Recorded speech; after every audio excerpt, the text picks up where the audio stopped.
இவர் யாரு, ஏன் இந்த விஷயத்த 2014 நடந்ததை 2025 வந்து சொல்றாரு.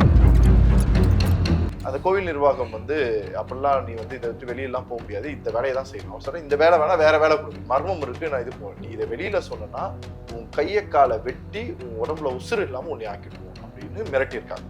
நீங்க வந்தீங்கன்னா, நீங்க ரெடியா இருந்தீங்கன்னா நானே எங்கெங்கெல்லாம் புதைச்சன்றதை காட்டவும் தயாரா இருக்கேன். இப்ப இந்த சௌஜன்யா கேஸுக்கும் இதுக்கும் என்ன சம்பந்தம்னா, சௌஜன்யா கட்டப்பட்டு எடுத்த இடம் அதே தர்மஸ்தானம். அவர் எலும்பு குண்டோட எடுத்துட்டு வந்து அந்த கோர்ட்ல வரக்கூடிய அந்த இடத்த போய் பார்க்கலாம் அப்படின்னு வரும்போது அந்த நிபுணரை கடத்திட்டாங்க. புண்ணிய ஸ்தலம் கிடையாது, அது மயான ஸ்தலமாக இருக்கு. கொடூரமான அந்த கேவலமான அந்த மனிதனுக்கு அந்த கேள்விக்கான பதிலே அந்த லெட்டர்ல அவர் எழுதிட்டார். அறுவை சிகிச்சையில் கத்தை என்பது வரலாறு, ரோபோட்டிக் சர்ஜரி என்பது இன்றைய கூறு. தங்கம் புற்றுநோய் சிகிச்சை மையம், நாமக்கல் மற்றும் கான்பூர். சார் வணக்கம். வணக்கம் கனிமொழி. சார், கர்நாடகால இருக்கக்கூடிய தர்மஸ்தலால நூற்றுக்கணக்கான சேமிகளையும் பெண்களையும் பாலியல் வன்கொடுமை செஞ்சு என்னுடைய கையாலே புதைச்சிருக்கேன், ஆனா நான் பாலியல் வன்கொடுமை நான் பண்ணல. அவங்களுடைய மர்ம உறுப்புகள்ல அடிபட்டு இருந்தது, அவங்களுக்கு பல காயங்கள் இருந்தது. பள்ளி படிக்கிற மாணவிகள் அவங்களுடைய புத்தக பையோடைய புதைக்கப்பட்டிருக்கேன், என்னாலே நான் பண்ணியிருக்கேன் இப்படின்னு தர்மஸ்தாலால முன்னாள் துப்புரவு பணியாளர் அவரே வாக்குமூலம் கொடுத்திருக்காரு. இந்த சம்பவம் இப்ப இந்தியாவே உலுக்கி இருக்கு அப்படின்னு சொல்லலாம். அங்க என்ன நடந்துட்டு இருக்கு, இந்த கேஸ் பத்தின அப்டேட் பத்தி சொல்லுங்க சார். முதல்ல இங்க ரெண்டு விஷயம் வந்து பெருசா நம்ம பார்க்க வேண்டியது இருக்கு. ஒண்ணு, தர்மஸ்தலானா என்ன, அது எங்க, ஏன் அதற்கு இவ்வளவு பெரிய விஷயங்களை பேசுறாங்க, தர்மஸ்தலால ஏன் பேசுறாங்க அப்படின்னு. ரெண்டாவது, இவர் யாரு, ஏன் இந்த விஷயத்த 2014 நடந்ததை 2025 வந்து சொல்றாரு அப்படின்றது ஒன்று இருக்கணும். மூணாவது, இப்ப இந்த கேஸ் என்ன ஸ்டேஜ்ல இருக்கு, என்ன மாதிரியான ப்ராசஸ்ல போறாங்க, இந்த மாதிரி நிறைய விஷயங்கள் இது வந்து போயிட்டே இருக்கு. குறிப்பாக நம்ம வந்து இன்னைக்கு இருக்கக்கூடிய ஜென்ரேஷன்ல சிச்சுவேஷன்ல இன்னைக்கு இருக்கக்கூடிய சமூக ஊடகங்கள் எல்லா வாயிலாகவும் ஒரே ஒரு பெண் துன்புறுத்தப்பட்டாலே நம்ம எல்லாம் குதித்தெழுந்து அதற்கான நியாயத்திற்காக பேசிட்டு இருக்கோம். ஆனா 100க்கும் மேற்பட்ட பெண்கள் பாலியல் ரீதியாக துன்புறுத்தப்பட்டு அவர்கள் வந்து புதைக்கப்பட்டிருக்கிறார்கள் அப்படின்னு சொல்றோம். கிட்டத்தட்ட நிறைய பேர் வந்து உயிரோட கூட புதைக்கப்பட்டிருக்காங்கன்னு சொல்லப்படுது. சோ இது வந்து கொடூரத்தின் உச்சம். அதாவது என்ன சொல்றீங்க, உயிரோடே புதைச்சிருக்காங்க அப்படின்னு சொல்ல வராங்க. அதுதான் என்னன்னா, இந்த உலகத்துல நம்ம வந்து கேள்விப்படாத விஷயங்களை கேள்விப்படுறோம். இதை கேள்விப்படும் போது இது உண்மையா இருக்குமா அப்படின்றதே நமக்கு ஒரு கேள்வி. சோ அதுதான் இங்க பெரிய பயங்கரமான ஒரு விஷயமா பார்க்கப்படுது. முதல்ல தர்மஸ்தலா அப்படின்றது வந்து தர்மங்களுக்கான அந்த பேருக்கே வந்து தர்மத்தை ஒற்றி வரக்கூடிய ஒரு இடம். நீங்க வந்து தர்மசாஸ்தா அப்படின்னு சொல்லி ஐயப்பனை நம்ம வந்து சொல்லுவோம். சோ அந்த இடத்துக்கு அவ்வளவு பெரிய ஒரு விஷயத்தை கொடுத்துருக்கோம். அதே மாதிரிதான் இந்த தர்மஸ்தலா அப்படின்னு சொல்லக்கூடிய இடங்களும் தர்மங்கள் சார்ந்து, தர்ம காரியங்கள் சார்ந்து பயணிக்கக்கூடிய எல்லாருமே நல்லா இருப்பாங்க அப்படின்னு. அதாவது முழுக்க முழுக்க அந்த இடமே தர்மத்தினால நிறைஞ்ச ஒரு இடம் அப்படின்னு சொல்லப்படுற ஒரு மிகப்பெரிய ஒரு இடம். அந்த இடத்துல இப்படி பல பேருக்கு தர்மமே இல்லாம அநீதி நடந்திருக்கு அப்படின்றதான் இங்க பெருசா பேசப்படுறது. அதாவது இது வந்து ஒரு சிவன் கோவில். இங்க வந்து பாத்தீங்கன்னா ஹெக்கேட் அப்படின்னு ஒரு குடும்பத்தினர் தான் வந்து ஒரு கிட்டத்தட்ட ரொம்ப வருஷமாக, இது வந்து ஒரு 800 வருஷங்களுக்கு முன்னாடி, 1000 வருஷங்களுக்கு முன்னாடி கட்டப்பட்ட ஒரு கோவிலாக சொல்லப்படுது. அவங்க வந்து ஒரு சமண மதத்தை சேர்ந்த ஒரு குடும்பம். அதாவது என்னன்னா, இதுக்கு ஒரு ஹிஸ்டரி இருக்கும்ல, ஒவ்வொரு கோவிலுக்கும் ஒரு ஹிஸ்டரி இருக்கும். இது வந்து பாத்தீங்கன்னா அந்த காலத்துல அந்த நதிக்கரை ஓரம் அழகாக இருந்த ஒரு வில்லேஜ். அது யாரும் பெருசா இல்லை.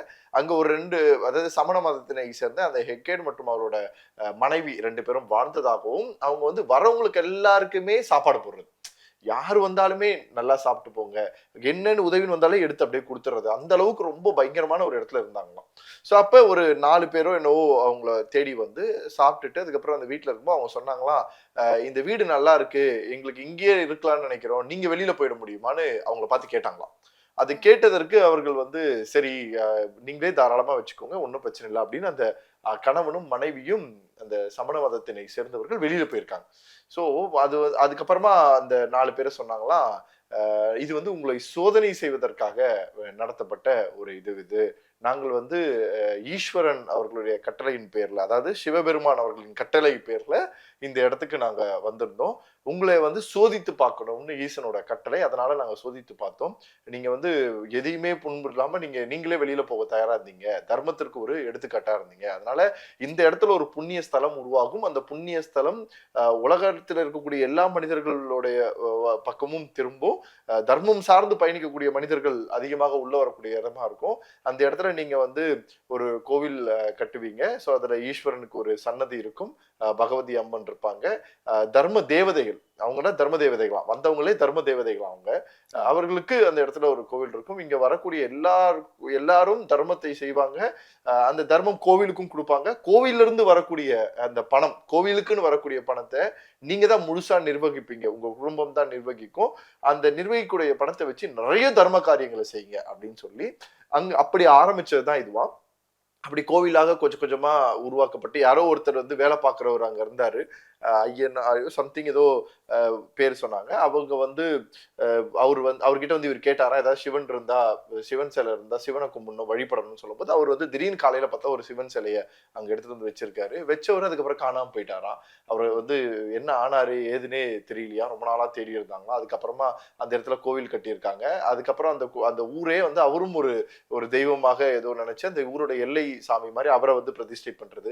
இந்த ஹெக்கேட்க்கு வந்து ஒரு சிலை வச்சு அது ஒரு பெரிய லெவல்ல இது பண்றதுன்னு அந்த ஊர் அப்படியே கொஞ்சம் கொஞ்சமா டெவலப் ஆகி தர்ம காரியங்கள் பல இடத்துல செஞ்சு அந்த தர்ம காரியங்கள் மூலியமாக வந்ததும் அந்த கோவிலுக்கு வரக்கூடிய வருமானங்கள் மூலியமாக அந்த ஊரை மட்டும் செழிப்பாக்காம கர்நாடகா மாநிலத்தில் இருக்கக்கூடிய எல்லாருமே நல்லா படிக்கவும் நல்லா வாழவும் திருமணம் வரைக்கும் எல்லா விஷயமும் இன்னைக்கும் அந்த கோவில இலவசமாக திருமணங்கள் நடத்தப்படுது. ஒரு நாளைக்கு குறைஞ்சபட்சம் 10,000 பேருக்கு உணவு வழங்கப்படக்கூடிய ஒரு மிகப்பெரிய ஒரு பிரம்மாண்ட இடத்துக்கு அது ஒரு 1000 வருஷ காலங்கள்ல இது வந்து எக்ஸ்பேண்ட் ஆயிருக்கு. இப்படிதான் அதோட கோவில் வரலாறு. அதனால தமிழ்நாடு மட்டுமல்ல உலக நாட்டில இருந்து ஃபாரினர்ஸ் வரைக்கும் அடிக்கடி உள்ள வரக்கூடிய இடம். ஒரே ஒரு பேர் தான், தர்மத்தை நிலைநாட்டும் தர்மத்திற்கான ஒரு கோவில். இப்ப நம்மள மாதிரி ஒரு சோசியல் ஒர்க்கர் சமூக சிந்தனையாளர்களுக்கெல்லாம் தர்மம்னா பிடிக்கும். அது வந்து நீங்க கோவிலை சார்ந்து மட்டும் இல்லாமல் அந்த நம்பிக்கை சார்ந்து இருக்கக்கூடிய இடத்துல தர்மம் சார்ந்து இருக்கும்போது நமக்கு ஒரு மகிழ்ச்சி கொடுக்கும் இல்லையா. அந்த இடம் தான் அது. இப்ப நல்லவங்களை 4 பேர் சந்திச்சா எப்படி இருக்கும், அந்த மாதிரி மைண்ட் செட்ல போவாங்க.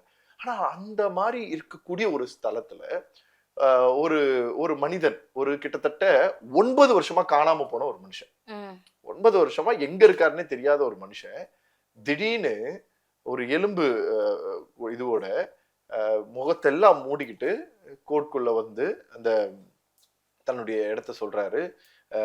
1998 இருந்து 2014 ஆண்டு வரைக்கும் நான் வேலை பார்த்த நாட்கள்ல பல பேரை, நான் ஒரு தூய்மை பணியாளரா வேலை பார்த்தேன், எனக்கு வந்து கோவில் நிர்வாகத்துல இருந்து இந்த வேலை கொடுத்தாங்க.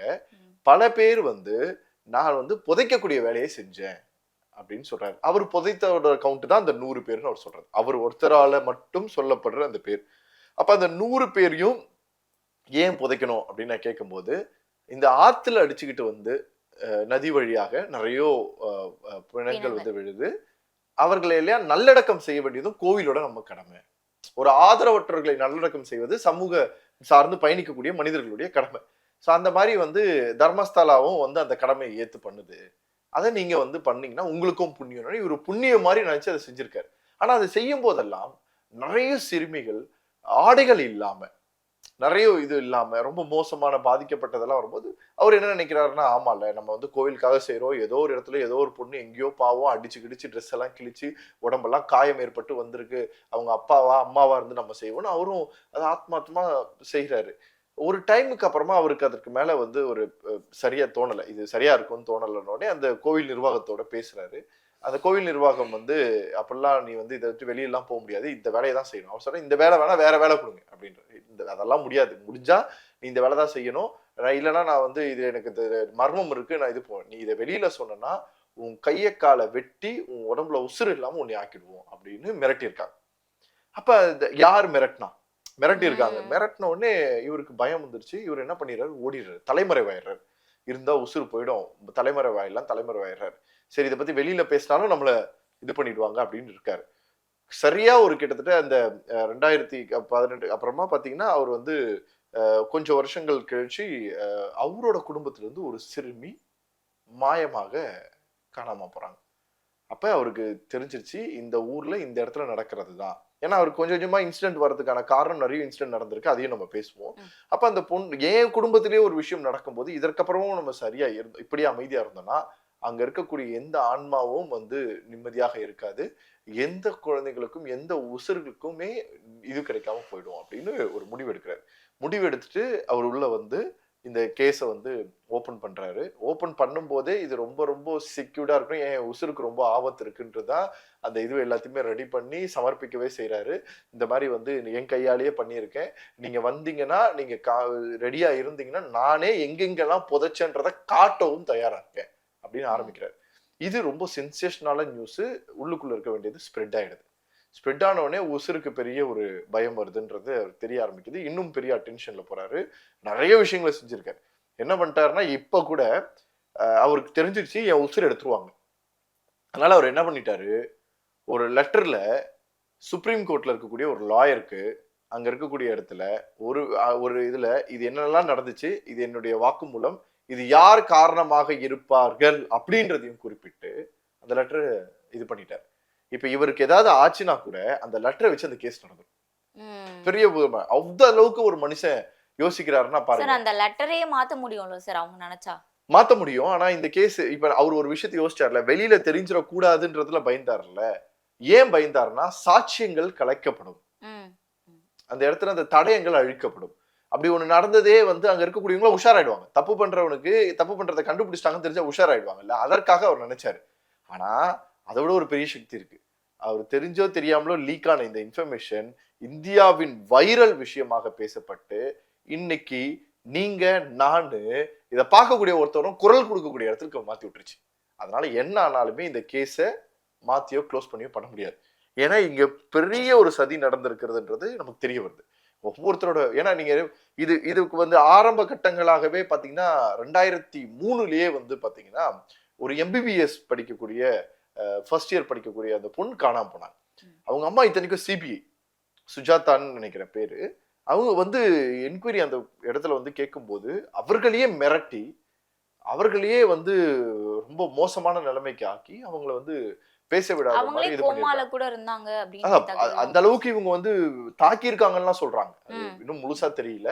இன்னும் சொல்ல போனா பண்ணதே காவல்துறையினர்னு சொல்றாங்க.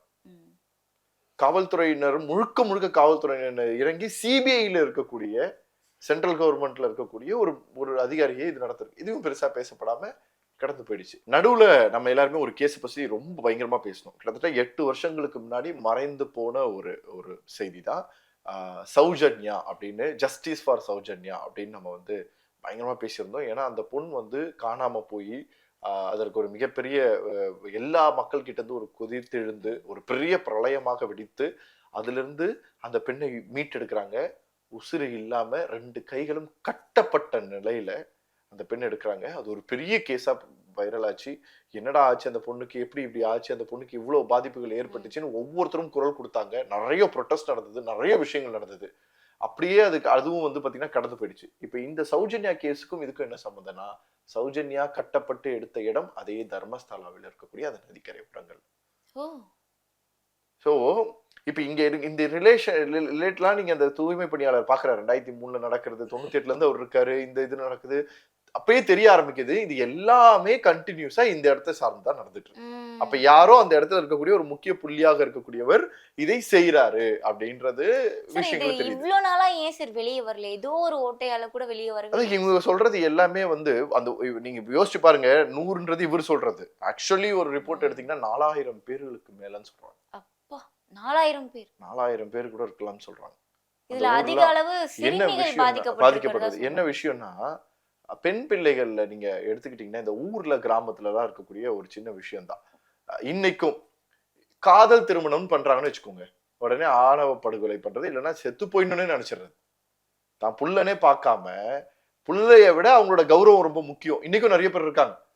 இல்லைன்னா போய் தொலைட்டோம், காணாம போய் தொலைட்டோம், எனக்கும் அதுக்கும் சம்பந்தம் இல்லை, வீட்டை விட்டு வெளியே அனுப்பிட்டேன் அப்படின்னு சொல்றதுல ஒரு சந்தோஷம், பெருமை. இப்ப இந்த சிறுமிகளோ அல்லது திருமணமாகாத பெண்களோ அல்லது திருமணமான பெண்ணோ காணாம போறாங்க. ஒரு எக்ஸாம்பிளுக்கு சொல்றேன். இந்த உலகம் என்ன பேசும்? ஓடி போயிட்டு இருப்பா யாரோ கூட. கேவலமா பெண்களை ஒரே ஒரு கண்ணோட்டத்துல மட்டும் பார்க்கக்கூடிய சமுதாயத்துல இன்னும் நம்ம வாழ்ந்துட்டு இருக்கோம். இதுக்கு ரொம்ப பெரிய வெக்கக்கேடு. அப்ப அதை பயன்படுத்தி என்ன நினைக்கிறாங்களா, இப்ப உன் பொண்ணு போலீஸ் ஸ்டேஷன் போய் கம்ப்ளைண்ட், உன் பொண்ணு ஓடி போயிருக்கோம், யார் கூட பழகுச்சு, எங்க போச்சு, யாரு கூட படிக்கிற பையன் எங்கேயா போட்டுட்டானா தேடு அப்படின்னு இவங்க சொல்லும் போது அந்த பெற்றோர்களுக்கு இருக்கக்கூடிய அந்த நெருடல்ல இதை தேடுறதே வேஸ்ட். எங்கேயோ ஓடி போய் எங்கேயோ கிடக்குது, ஓடி போய் தொலைஞ்சிச்சு விடு, நம்ம கிட்ட இருந்து இது பண்ணலாம் அப்படின்ற மைண்ட் அவங்கள கொண்டு வந்து இதற்கு மேல இருந்தா ரொம்ப அசிங்கம்னு சொல்லி அந்த இடத்துல வந்து அந்த தேடுதலுக்குள்ளேயே அந்த பெற்றோர்களை போக விடாம பண்ணியிருக்காங்க. அப்படி தேடக்கூடிய பெற்றோர்களையும் தேட விடாம பண்ணியிருக்காங்க. அப்ப இந்த ரெண்டு விஷயம் நடக்கும்போது இது எப்படி மாத்திருக்காங்க பாருங்களேன். அவ்வளவு அழகா இந்த மாதிரி ஒண்ணு காணாம போச்சுன்னா இப்படி இருக்கும், இதா இருக்கும் அப்படின்னு பண்றாங்க. இது ஊர்களுக்குள்ள நடக்கிறது மட்டும் இல்லாம வெளியில இருந்து வரக்கூடியவர்களுக்கும் சேர்ந்து நடக்கும்போது யாரோ ஒருத்தர் இந்த மாதிரி சிபிஐ மாதிரியோ இல்ல சௌஜன்யா மாதிரியோ கேசஸ் வரும்போது தான் பிரளயமாக வெடிக்குது. அப்ப பேரண்ட்ஸ்குள்ள ஒரு ட்விஸ்ட் வருது. அந்த பேரண்ட்ஸ்குள்ள யாராவது ஒருத்தர் கேட்க போனா அவரும் காணாம போயிடுறாரு. ஏன்னா ஆண்களும் இங்க புதைக்கப்பட்டிருக்காங்க. யார் யாரெல்லாம் கேள்வி கேட்கிறாங்க, யார் யாரெல்லாம் சந்தேகப்படுறாங்க, யார் யாரெல்லாம் அந்த அந்த நிர்வாகத்திற்கு எதிராக நிற்கிறார்களோ அவர்கள் அனைவருமே மரணிக்கப்பட்டிருக்காங்க. அப்ப இங்க ஒரு மிகப்பெரிய ஒரு வேட்டையே நடந்திருக்கு அப்படின்றத நம்மளால பார்க்க முடியும். சார், நீங்க 4000 பெண்கள் உள்ளிட்ட சிறுமிகள்னு சொல்லியிருக்கீங்க. ஆனா கற்பழித்து கொலை செய்வதற்காக மட்டும்தான் இத்தனை பேரையும் கடத்தி கொலை பண்ணியிருக்காங்களா? இல்ல, நம்ம அது வந்து இன்னும் ஒரு டெஸ்டாவது நீங்க எடுத்து பார்த்து இன்ஃபர்மேஷன் எடுக்காம சொல்ல முடியாது. சமீப காலத்துல என்ன நடந்திருக்குன்றதை வச்சுதான் நீங்க எடுக்க முடியும். ஏன்னா 2012க்கு முன்னாடியோ 10-15 வருஷத்துக்கு முன்னாடி நடந்ததுல இருந்து நீங்க வந்து என்ன கிடைக்கும்னு நினைக்கிறீங்க? எலும்பு கூண்டுகளை தவிர வேற எதுவும் கிடைக்காது. அந்த எலும்பு கூண்டுகள்ல நீங்க வந்து எந்த ஒரு விஷயங்களையுமே நீங்க பெருசா எடுத்து எதையுமே கண்டுபிடிச்சிட முடியாது.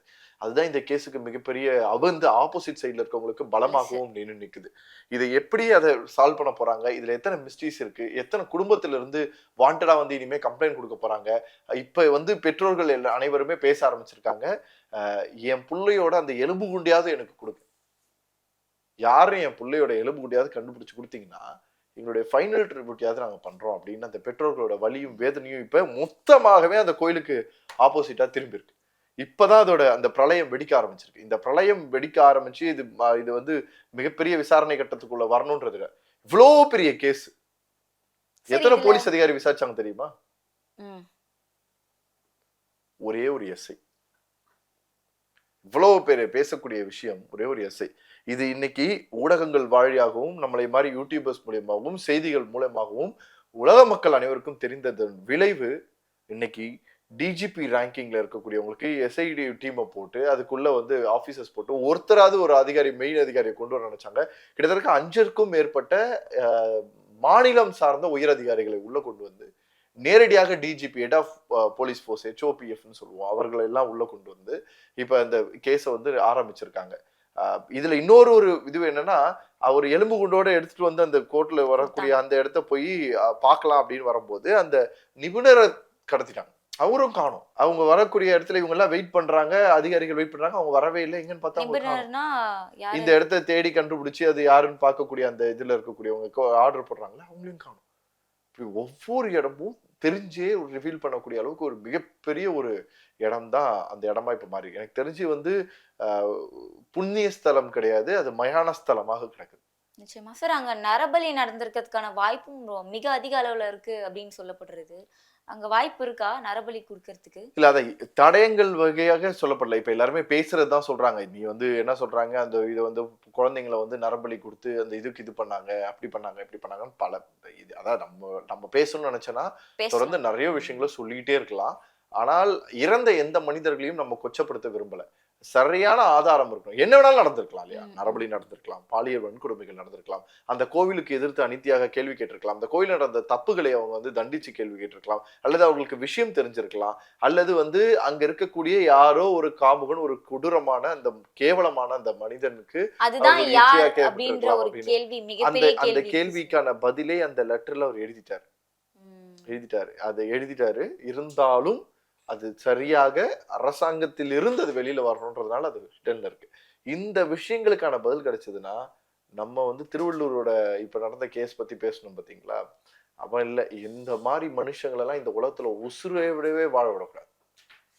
அதே தர்மஸ்தலால தூக்கு தண்டனைய கயிறை கட்டி இறக்கி கொடுக்கும். இந்த மாதிரி அவ்வளவு பெரிய கொடூரங்களை ஏற்படுத்திட்டு தைரியமா ஒருத்தவன் மனுஷனால வாழ முடியுதுன்னா அது கண்டிப்பா நீங்க வந்து ஒருத்தர் மட்டும் பண்ணக்கூடாது. என்னை கேட்டீங்கன்னா அவனுக்கு துணை போன அதிகாரிகள், அரசு அதிகாரிகள், காவல்துறை அதிகாரிகள் அனைவருமே காலி பண்ணணும். எல்லாரும் ஒரே ஸ்டேஜ்ல நிக்க வச்சு காலி பண்ணணும். ஒருத்தரோட மரணத்திற்கே நீங்க மரண தண்டனை கொடுக்கணும்னு நினைச்சிட்டு இருக்கோம். இங்க 4000 பேருக்கு மேல உசுறு போயிருக்குன்னா நீங்க என்ன சும்மா வந்து வேடிக்கை பார்த்துட்டு இருக்கணுமா? சார் நமக்கு கோவம் வருது, ஆனா அப்படி பண்ணுவாங்களா சார்? வாய்ப்பு இருக்கா? நீங்க பேசுற மாதிரி நான் பேசுற மாதிரி ஒவ்வொருத்தரும் பேச ஆரம்பிச்சாங்கன்னா, இந்த செய்திகளை கேட்க ஆரம்பிச்சாங்கன்னா, விஷயம் தெரிய ஆரம்பிச்சதுன்னா கண்டிப்பா பேசுவாங்க. இந்த உலகத்தோட மிகப்பெரிய வெற்றியே வந்து மக்கள் அனைவரும் ஒண்ணு சேர்றதுதான். ஏன் வந்து எந்த ஒரு தலைமை பண்புமே இல்லாம ஜல்லிக்கட்டு வெற்றி அடைஞ்சது அப்படின்னா, அதுக்கு ஒரே ஒரு காரணம், உணர்ச்சி முழுக்க மனிதர்கள் அனைவரும் ஒரே விஷயத்துக்காக கூடுதல்தான். இன்னைக்கு உன் பொண்ணுக்கு நடந்த அதே விஷயம் என் பொண்ணுக்கும் நடக்கும்டான்னு சொல்லி மனிதர்கள் ஒண்ணு சேரும் போதுதான் நாளைக்கு எந்த பொண்ணையும் எந்த பையனையும் யாருமே எந்த இடத்துலயுமே தொடமாட்டாங்க. தூத்துக்குடியில இன்னைக்கு ஆண் பிள்ளை வரைக்கும் தொடக்கூடிய அளவுக்கு மனிதர்கள் முன்னேறி போயிட்டாங்க அப்படின்னா, ஒரு சின்ன பையனை வரைக்கும் பண்ண முடியும்னா, அப்ப பெண்களாக இருந்தாலும் ஆண்களாக இருந்தாலும் குழந்தைகளாக இருந்தாலும் இந்த உலகம் யாரையுமே விட்டு வைக்கிறது இல்லைன்றது ஓப்பனா தெரியுதுன்னா, அப்ப யாருக்குமே சேஃப்டி இல்லைன்னு அர்த்தம். அப்ப அந்த சேஃப்டி இல்லாத மனிதர்களை உருவாக்கக்கூடிய ஒருத்தனும் இந்த உலகத்துல உசுறு வரக்கூடாது. நிச்சயமா சார். சார், தர்மஸ்தலால நடக்கக்கூடிய அநியாயங்களை பத்தி சிறப்பா சொல்லியிருந்தீங்க. அது மட்டும் இல்லாம அந்த வழக்குகள்ல இப்ப என்ன அப்டேட் போயிட்டு இருக்கு அப்படின்றதையும் சொன்னீங்க. தொடர்ந்து பேசலாம் சார். நன்றி. நன்றி. அறுவை சிகிச்சையில் கத்தை என்பது வரலாறு, ரோபோட்டிக் சர்ஜரி என்பது இன்றைய கூறு. தங்கம் புற்றுநோய் சிகிச்சை மையம், நாமக்கல் மற்றும் கான்பூர்.